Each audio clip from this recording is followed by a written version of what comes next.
اگر امام علی مقام امام حسین مان لیتے، بیعت کر لیتے تو کیا ہوگا؟ آج تک یہی روایت چلی آتی، بدکار شخص ہے، ظالم شخص ہے، فاسق و فاجر ہے، شرابی ہے، زانی ہے، غلط کام اعلان کرنے والا ہے، امام حسین نے اس کی بیعت کر لی، ہم کیوں نہ کریں؟ امام حسین اس کو اپنا بڑا مان لیا، ہم کیوں نہ کریں؟ یہ بات چلی آتی، ایسا دین میں رخنہ پیدا ہو جاتا جو کہ آج تک پورا نہ ہو سکتا۔ اسی لیے امام علی مقام نے حق بات پر ڈٹ کر آپ نے مدینہ چھوڑ دیا، ظالم کی بیعت نہیں کی، ظالم کے ہاتھ میں ہاتھ نہیں دیا۔ تو حق بات پر ڈٹنا کسی نے سیکھنا ہو تو حسین سے سیکھیے۔ آپ نے وہاں سے مکہ مکرمہ سے ہجرت کی، وہاں سے ہجرت کر کے مکہ مکرمہ تشریف لے آئے، یہاں پر آئیں عرضیاں، پرچیاں آئیں، خطوط آئے، 150 کے قریب کوفہ سے خطوط آئے۔ امام علی مقام امام حسین کے اخلاق نے اب انکار کرنے سے جواب دے دیا۔ اب کیسے انکار کیا جائے؟ انہوں نے لکھا تھا کوفہ والوں نے، حضرت اگر آپ تشریف نہیں لائیں گے ہم مجبور ہو جائیں گے یزید کی بیعت کرنے پر۔ جب ہم مجبور ہو جائیں گے، کل قیامت کے دن ہمارے پاس عذر ہوگا، ہم اللہ پاک کی بارگاہ میں عرض کر سکیں گے، یا اللہ پاک ہم نے نواسہ رسول کو بلایا تھا، ہم نے کہا تھا کہ خلافت کے حقدار آپ ہیں، آپ بیعت کریں، ہم آپ کی بیعت کرتے ہیں، آپ بیعت لیں، لیکن انہوں نے ہماری بات نہ مانی اور آخرکار ہم مجبور ہو کر ظالم کی بیعت کرنے پر مجبور ہو گئے۔ یہ انہوں نے کہا لکھا۔ امام علی مقام نے فرمایا کہ اگر میں میدان معاشر مجھ سے یہی سوال کر لیا گیا تو کیا جواب دوں گا؟ یہ اس سوال کا جواب میں کیا دوں گا؟ تو گویا کہ امام علی مقام امام حسین نے مدینہ طیبہ چھوڑا تو حق بات کی خاطر، مکہ مکرمہ چھوڑ کر کوفہ کی طرف روانہ ہوئے تو بھی حق بات کی خاطر۔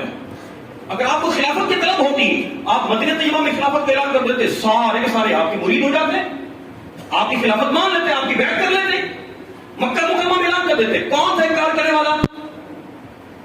لیکن آپ نے خلافت اور حکومت حاصل کرنے کے لیے نہیں، حق بات پر ڈٹ کر آپ نے سارا کچھ کیا۔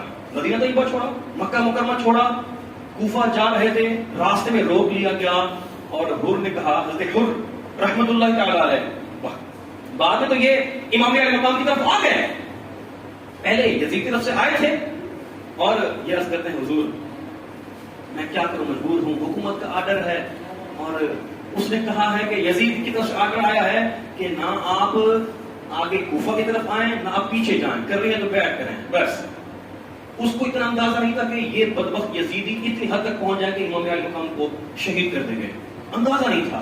وہ اس وقت بھی تذبذب میں تھا، امام حضرت حر رضی اللہ تعالیٰ عنہ اس وقت بھی تذبذب میں تھے، ڈاما ڈول تھے، کروں تو کیا کروں، ادھر نواسہ رسول اور ادھر حکومت کا آرڈر، جاؤں تو کہاں جاؤں، مانوں تو کس کی مانوں، کس کے ساتھ کھڑا ہوں۔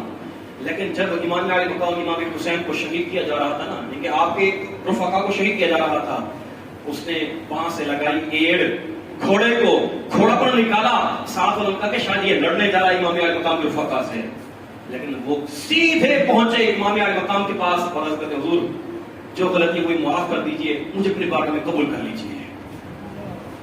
امام علی مقام کا صبر دیکھیے، آپ کا تحمل دیکھیے، آپ کا معاف کرنے کا انداز دیکھیے۔ ایسے مقام پر انہیں حر نے روکا تھا نا، اگر نہ روکتے آپ واپس چلے جاتے، یہ واقعہ نہ ہوتا، فرضی بات ہے، ورنہ تو جو ہو کر رہنا تھا وہ تو ہو کر ہی رہا، وہ ہونا ہی تھا۔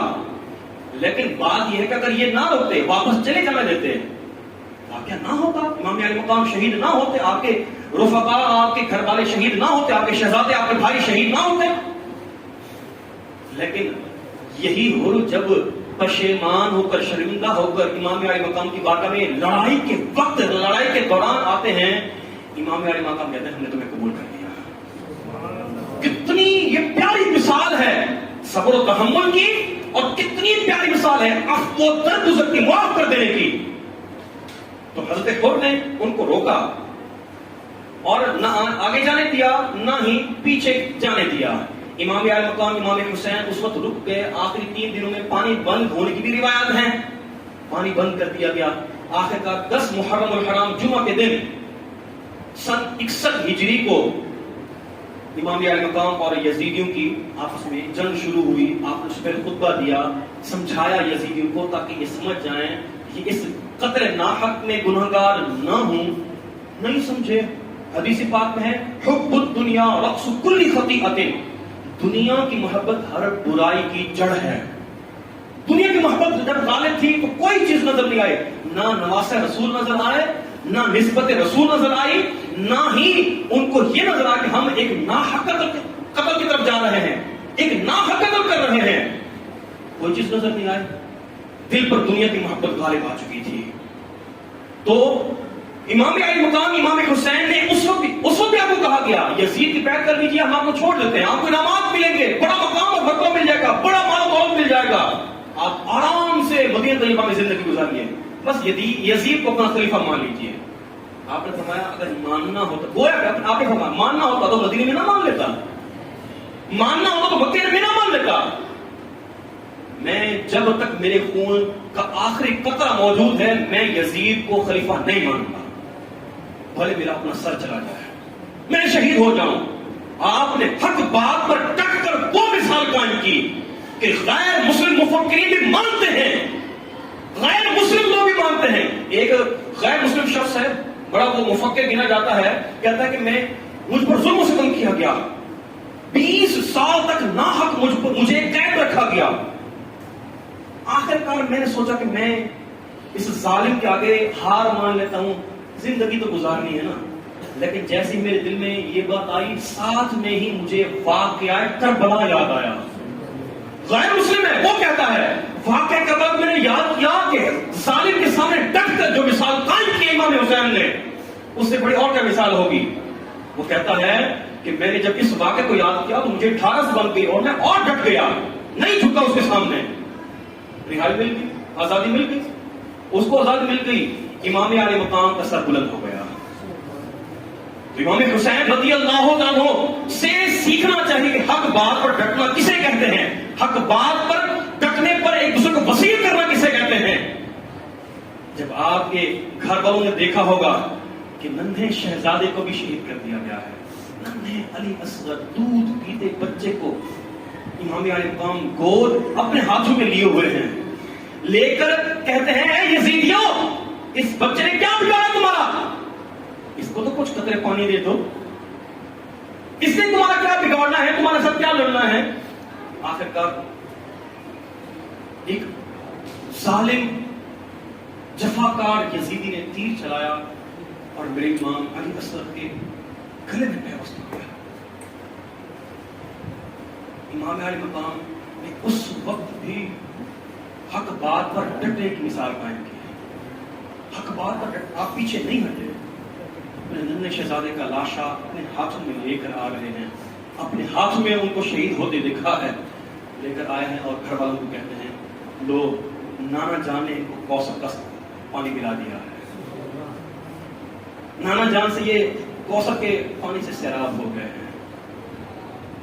اب بتا, جب نوجوان بیٹے امام علی اکبر رضی اللہ تعالیٰ عنہ, نوجوان بیٹے ہیں, یہ دوسرے بیٹے امام حسین رضی اللہ تعالیٰ عنہ کے دوسرے بیٹے ہیں. پہلے بیٹے امام علی اوسط, جن کو امام زین العابدین کہا جاتا ہے, نام ان کا علی اوسط ہے. اوسط کا مطلب درمیانہ, لیکن بڑے بیٹے یہی تھے. امام علی اوسط یعنی امام زین العابدین بڑے بیٹے یہی تھے. ان کو کہا علی اوسط جاتا تھا. اور علی اکبر یہ دوسرے بیٹے ہیں. اور تیسرے بیٹے ہیں امام علی اصغر, جن کا نام عبداللہ تھا. نام ان کا عبداللہ, جو چھوٹے ہیں نا دودھ پیتے شہزادے جن کو شہید کیا گیا میدان کربلا میں, ان کا نام ہے عبداللہ. تو نوجوان بیٹے کو بھی شہید کروایا, ننھے بیٹے کو بھی شہید کروایا, سب چاہنے والوں کو شہید کروایا, اپنے بھائی جان حضرت عباس رضی اللہ عنہ ان کو بھی شہید کروایا. حق بات کو نہ چھوڑا. وتواصوا بالحق وتواصوا بالصبر, اور صبر پر ڈٹے رہنا یہ چوتھی نشانی ہے. صبر کی دوسرے کو تلقین کرنا یہ چوتھی نشانی ہے. میں تفصیل نہیں کرتا, بس اسی بات میں آپ سمجھ لیجیے کہ امام علی مقام نے کتنا صبر کیا. تو امام علی مقام امام حسین کا اس سورہ مبارکہ کے تناظر میں دیکھیے کتنا بڑا مقام ہے. صبر کرنا سیکھیے حسین سے, حق بات پر ڈٹ جانا سیکھیے حسین سے. نیک اعمال میں دیکھیے تو حسین جیسا ڈھونڈ کے لاؤ, ایسا نہیں ہے کہ ان سے بڑھ کر صحابہ کرام اور نہیں ہیں.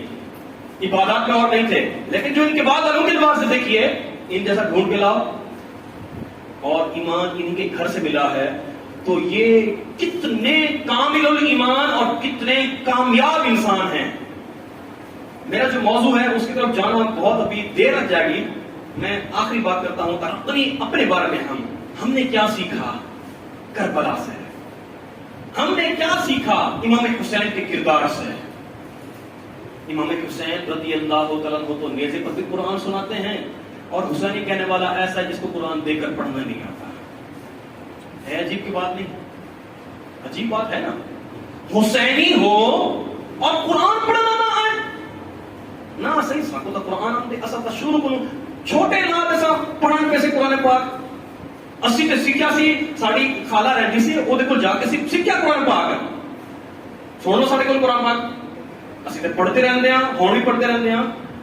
اس طرح سے نہیں، اگر آپ کو دیکھنا ہے کہ میں قرآن صحیح پڑھتا ہوں یا نہیں پڑھتا، آئیے امام صاحب کے پاس تشریف لائیے، سنائیے اپنا قرآن اور دیکھیے کتنی ایک آیت میں ایک سورت میں کتنی غلطی ملتی ہے۔ ہم تو پڑھتے ہیں نا الحمدللہ رب العالمین، ایسے ہی پڑھتے ہیں نا، یہ غلط ہے۔ الحمدللہ رب العالمین پڑھنا غلط ہے، الحمدللہ رب العالمین پڑھنا صحیح ہے۔ یہ جو آپ آواز نکالتے ہیں الحمدللہ رب العالمین، یہ میں نے زیادہ کر کے سمجھانے کے لیے کیا نا، یہ جو آپ آواز یہ تو صرف خوبصورتی نہیں، خوبصورتی کے لیے اس طرح سے پڑھنا ضروری ہے، ورنہ الحمد کی جگہ الحمد پڑھا تو ایک ہے حلبے والی ہاں اور ایک ہے وہ ڈنڈی والی ہاں یا دو آنکھوں والی ہاں، تو ہم نے الحمد نہیں پڑھا الحمد پڑھا تو ہم نے حلبے والی ہاں کی جگہ وہ دو آنکھوں والی ہاں پڑھ دی ہے، حرف سے حرف ہم نے تبدیل کر دیا ہے، معنی تبدیل ہو جاتا ہے، معنی غلط ہو جاتا ہے۔ ہم تو پڑھتے ہیں کل هو اللہ احد، تو کل لما صاحب کل کا معنی ہے کھا لو، جب ہم پڑھیں گے کل اس کا مطلب کیا ہے کھا لو، کیا یہاں پر سورہ اخلاص کے اندر کل کہنے سے مراد یہی ہے؟ ہم سب جانتے ہیں کل کا مطلب ہے کہہ دو، تو یہاں پر یہ کل نہیں ہے قل ہے، کیا مطلب کیا فرق ہے؟ کاف کو باریک نہیں موٹا پڑھنا ہے، یہ ضروری ہے۔ یہ جو ملتی جلتی آواز والے حروف ہیں ان میں فرق کرنا فرض ہے، فرض ہے۔ سیکھے قرآن، بنیے حسینی، سچے معنوں میں حسینی، صحیح معنوں میں حسینی بنیے، قرآن پڑھنا سیکھیے اور قرآن پڑھیے۔ پڑھنا آتا ہے تو پڑھتے نہیں ہیں، نہیں تو پڑھنا ہی نہیں آتا۔ نماز پڑھیے، امامی علیہ السلام نے نمازیں نہیں چھوڑی، میدان کربلا میں بھی اگر پانی بند کر دے کر تیمم کر کے آپ نے نمازیں پڑھی ہیں، آخری وقت آپ کا سر مبارک سجدے میں تھا۔ بتائیے حسینی ہو اور وہ نمازیں چھوڑتا رہے، یہ کیسا حسینی ہے؟ کھانے والا امام حسین کے نام کا، کھلانے والا امام حسین کے نام کا، اور نمازیں نہیں پڑھتا۔ حدیث پاک میں فرمایا گیا ہے جعلت قرۃ عینی فی الصلاۃ، نماز میری آنکھوں کی ٹھنڈک ہے، نماز میرے آقا علیہ السلام کی آنکھوں کی ٹھنڈک ہے، آنکھوں کی ٹھنڈک، میرے آقا علیہ السلام کی آنکھوں کی ٹھنڈک نماز کو ضائع کر کے ہم کہہ رہے ہیں کہ ہم تو عاشق رسول ہیں۔ کیسے عاشق رسول ہیں؟ میرے آقا صلی اللہ علیہ وسلم فرماتے ہیں، بعض لوگ یہ کہتے ہیں نا نہیں تو ہم تو نمازیں پڑھتے ہیں، اللہ کا شکر ہے پانچوں نمازیں پڑھتا ہوں۔ اچھا بھی کہاں پر پڑھتے ہیں؟ میں فجر کی نماز گھر میں پڑھ لیتا ہوں الحمدللہ، ظہر کی نماز میں دکان میں پڑھتا ہوں، وہ جہاں پر میں کام کرتا ہوں وہاں پر پڑھتا ہوں، کھیت وہ جہاں میں حج جاتا ہوں میرے پاس مصلی موجود ہے، میں نمازیں پڑھتا ہوں، عصر بھی وہیں پر پڑھتا ہوں، مغرب بھی وہیں پر پڑھتا ہوں، شام گھر میں پڑھ لیتا ہوں۔ میں مسجد کس کام کے لیے پھر؟ حدیث پاک میں ہے میرے آقا صلی اللہ علیہ وسلم نے ارشاد فرمایا میرا دل چاہتا ہے کہ میں کسی کو نماز کے لیے کھڑا کروں، امام بناؤں اور اپنے ساتھ ایسے کچھ نوجوان لے کر جاؤں جن کے پاس لکڑیوں کے گٹھڑ ہوں، گٹھڑیاں ہوں، لکڑیاں ان کے پاس موجود ہوں، اور جا کر ان لوگوں کے گھروں کو آگ لگا دوں جو اذان کے بعد سنتے ہیں نماز پڑھنے کے لیے مسجد میں نہیں آتے ہیں۔ قرآن میں فرمایا گیا وَارْكَعُوا مَعَ الرَّاكِعِينَ، رکوع کرنے والوں کے ساتھ رکوع کرو۔ علماء کیا فرماتے ہیں مطلب اس سے یہی ہے جماعت کے ساتھ نماز پڑھو۔ جماعت کے ساتھ نماز پڑھنا مسلمان مرد پر واجب ہے، جس کا کوئی شرعی عذر نہ ہو اس پر واجب ہے کہ وہ جماعت کے ساتھ نماز پڑھے۔ ہماری مسجدیں ویران ہیں، ہم ہوتے ہیں مسجدوں میں کب ہوتے ہیں؟ فجر کی نماز میں، مغرب میں، زیادہ سے زیادہ شام میں آ جائیں گے. ظہر اصل میں کس نے نماز پڑھنی ہوگی؟ کس نے مسجد کو آباد کرنا ہے؟ ٹھیک ہے، آپ اگر کہیں اور کام کرنے جاتے ہیں، وہاں پر صحیح مسجد ہے، آپ وہاں پر جماعت کے ساتھ نماز پڑھیں. میں یہ نہیں کہتا کہ یہیں پر آئیں اور یہاں پر آپ نماز پڑھیں، وہیں پر جماعت کے ساتھ نماز پڑھیں. آپ جماعت کے ساتھ نماز پڑھیں، کندھے سے کندھا ملا کر کھڑے ہوں، انشاءاللہ دل مل جائیں گے. آپ کو سبحان اللہ. ہاں ہاں، حدیث پاک میں فرمایا گیا ہے کہ اپنی صفوں کو سیدھا کرو، کہیں ایسا نہ ہو کہ تمہاری صفوں کو سیدھا نہ کرنے کی وجہ سے تمہارے دل ٹیڑے ہو جائیں. یہی حال ہے ہمارا. کندھے سے کندھا ملانے کے لیے کوئی کوشش کرتا ہے نا، دوسرا پاسا پہ لیتا ہے. گرمی لگتی ہے یار، یہ کیا بات ہے بھائی؟ کندھے سے کندھا ملا ہوا ہونا چاہیے. میں کہتا ہوں، آپ فجر کی نماز میں کندھے سے کندھا ملا کر کھڑے ہوں، اس طرح سے ملا کر کھڑے ہوں، درمیان میں کوئی دھاگا بھی گزارنا چاہے نا، یوں پکڑ کے نہ گزرے، آپ ملا کر کھڑے ہوں، مزہ مائے پیسے واپس. صحیح بات کہہ رہا ہوں. دل آپس میں قریب ہو جائیں گے، محبتیں بڑھیں گی، ہمارے معاشرے کا بگاڑ کم ہو جائے گا. ہم نمازی بن جائیں، ہم باجماعت نمازیں پڑھنے والے بن جائیں، مسجد کو آباد کرنے والے بن جائیں، سچے حسینی بن جائیں. انشاءاللہ پھر حسین کا ڈنکا کیسے بجتا ہے؟ پڑھیں گے نمازیں، پڑھیں گے قرآن سیکھیں گے، سچے مسلمان انشاءاللہ بنیں گے. میں کہتا ہوں ایسا انشاءاللہ کا زوردار نعرہ لگائیں. اگر شیطان باہر کھڑا ہوا نا، باہر اگر کھڑا ہوا ہے، یہاں سے انشاءاللہ کا ایسا نعرہ جائے کہ یہاں سے بھی دفعہ ہو وہ ٹپی گاؤں سے باہر نکل جائے. انشاءاللہ ہم 5 وقت کی نمازیں باجماعت پڑھا کریں گے ماشاءاللہ. انشاءاللہ قرآن سیکھیں گے، پڑھیں گے. اللہ پاک ہم سب کو سچا حسینی بنائے، پاک کردار حسینی بنائے، حق کھانے والا نہیں، حق ادا کرنے والا حسینی بنائے. آمین بجاہ نبی صلی اللہ علیہ وسلم.